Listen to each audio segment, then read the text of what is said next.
So some early fundraising reports have been filed, and we are learning that senators who took a risk by voting yes on same-sex marriage were actually rewarded with campaign cash from LGBT advocates.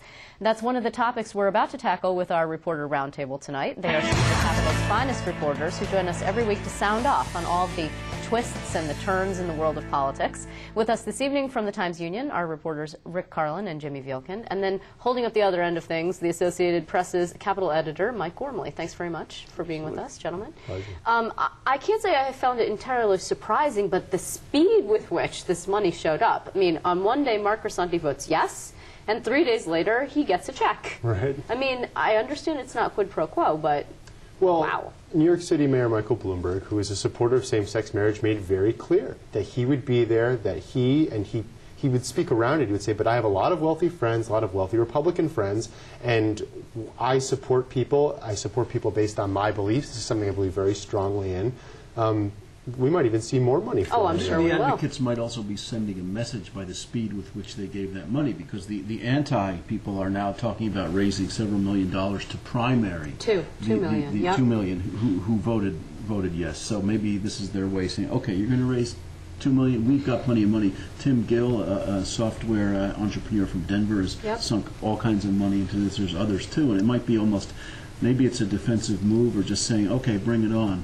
We'll see who has more money. Well, we talked about expecting this to happen months ago. We were talking a huge amount of money on both sides, really, that was going to come in. I had one lobbyist say the amount of money coming from the gay supporters, the gay marriage supporters, is limitless. I mean, it's a huge amount of money, something maybe we haven't seen before. It's just starting, as you said, and it's going to just keep barreling in. And there will be the other side of it as well. Yeah, well, okay, the National Organization for Marriage said that already they have managed to raise $60,000 towards their $2 million goal to primary folks and try and get rid of them.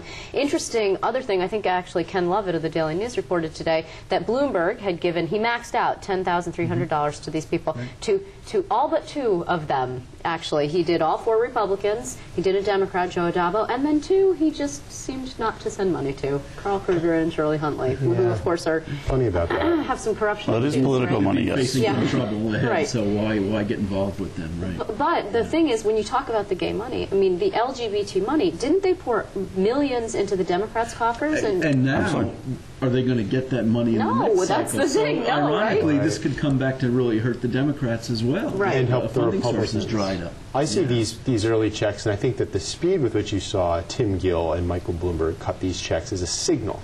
So now, if you're a less savvy political player, if you don't quite know who you should be donating to, you say, Tim Gill gave this guy 10 grand, I'm going to give him some money. He's the one who I need to do. It's kind of like marking, putting out the landing lights. Get on board with the winner or the big money, and that's. And these people know how to donate. They know what strategically is the best thing to do, and this is the plan. And I had explained to me why we didn't see even more. We might not see nearly as much as we may have expected in these filings that are due on Friday, because the group was busy. The lobbyists were busy on that. You start to see more money now that the cause is done. Now that they've won, start to see a lot more money being poured over the next 6 months. But the Democrats are $2.3 million in the hole, despite a pretty strong showing by Mike Gianaris. Actually, he raised $1 million. The Republicans are 2.7 in the black, right? Because of some of that gay money isn't going to come in, so that's a problem for the Democrats. Aside from the money, though, look ahead to the primaries, and couldn't there be a vote-splitting scenario where the family marriage group, defensive marriage people, primary existing Republicans, and that splits the vote, easing the way for the Democrats to take hold of the Senate again. Yeah, maybe. The old Skazafava effect. The old Skazafava effect. Well, I mean, we've seen it, and I think it's plausible. It's now a verb. Well, I think you'll see the Democrats still getting. I don't think they're going to lose out on this. I don't think they're going to get a sizable amount of money too. They provided, what was it, 29 votes in the Senate. Right, all but one. And this group of funders for gay rights, for gay marriage, has proven themselves to be very reliable. They came through, as you said, for the Democrats in the Senate a couple of years ago. The Democrats in the Senate never came through on their end. But this is a group to be reckoned with. And I think it's going to be, we're going to see kind of an interesting political calculus. Gianaris, when I spoke to him about the fundraising, said that, we're going to be back in the majority. And he said that very definitively. And he said, people understand that Democrats are going to be back in the majority. They support progressive democratic ideals, and they will be with us. And I think that when you consider the other variables on the table, not just the money, but the other variables, you're going to have Barack Obama running again in 2012. You know, in 2010, we saw the Republicans narrowly win in a watershed year for Republicans. Now we're going to see probably the same 2008 surges among African-American voters, among youth voters who lean Democratic. Barack Obama's numbers are not that great. I mean, the Siena poll this morning did not look good for him. Let's just shift, though, to Andrew Cuomo, whose numbers look fantastic.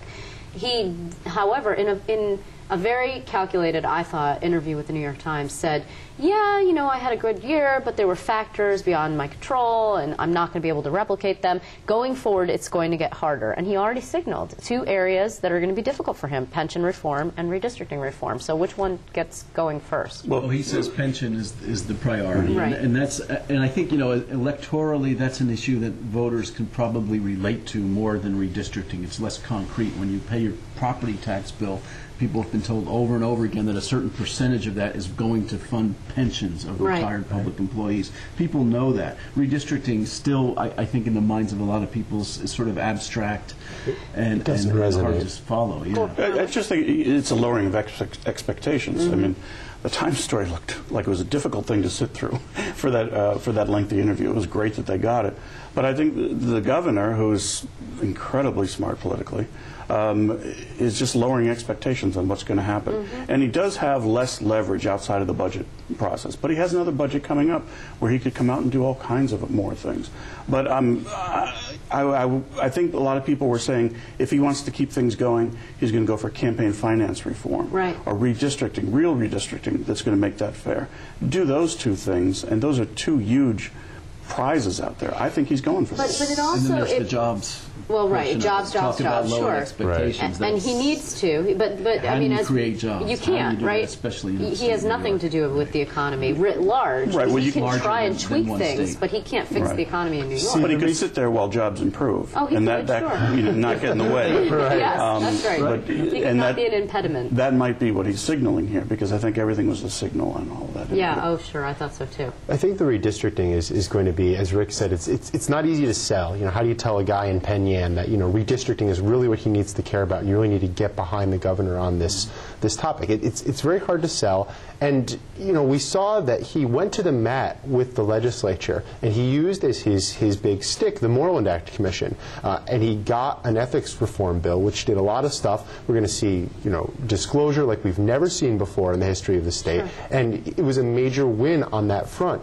Here, and especially given kind of the larger context of the session that just wrapped up, I think that Governor Cuomo is going to rattle the saber. I think he may end up having to make good on vetoing the lines that are put forward by LATFOR. But after that, if there's a court, if there's some kind of last-minute deal that looks like a court settlement, you can kind of get behind that. You can say you did exactly what you said you do. You could fulfill your promise, but at the same point, LATFOR abides, and you don't have a systemic change. And if it ends up in court, you could argue accurately, well, it's out of our hands. Right. I stood up for an independent. I stood up for independent redistricting. Yeah, but the governor said, to talk about sending messages, the governor quite clearly said in that Times story today, redistricting reform, you know, if we do this, the Senate Republicans are going to have a hard time holding on. Like, hello, message to you guys, your days are numbered. Right? And that's the problem with the Republicans. They're just, I mean, they're going to really face a challenge just because the numbers are so much against them. Almost any redistricting scheme that they don't really have a lot of control over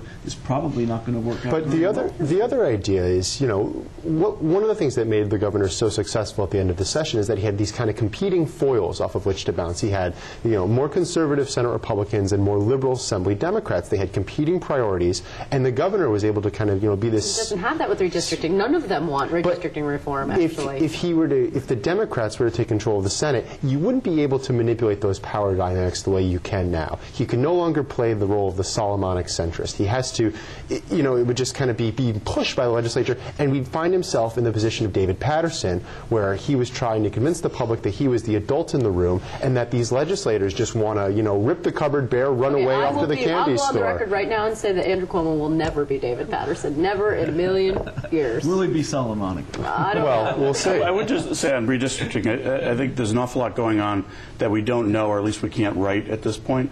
The Senate Republicans, being small, the last bastion for Republicans in the state, had a huge win this year. They were incredibly successful working with the governor. Every time a deal came through that looked good for the Republicans, looked good for governor, they were working together. We're all raising up these questions. So has there been some deal on redistricting? Governor Cuomo says he'll veto any redistricting that's not fair, that's partisan, right, but he won't say what that means. So we'll have to see what the Republicans produce, what the governor does. That's going to be a huge issue. I know it's not a big page turner, but it's incredibly important. Yeah, it's incredibly important. Okay, we're going to actually have to leave it there. I want to thank you, Mike Gormley. Last word to you, which is good because you're not here that often, so you should get your last word in. And thank you very much, Jimmy Vielkin. I appreciate it. Rick Carlin, thanks for being here. It's good to see you guys.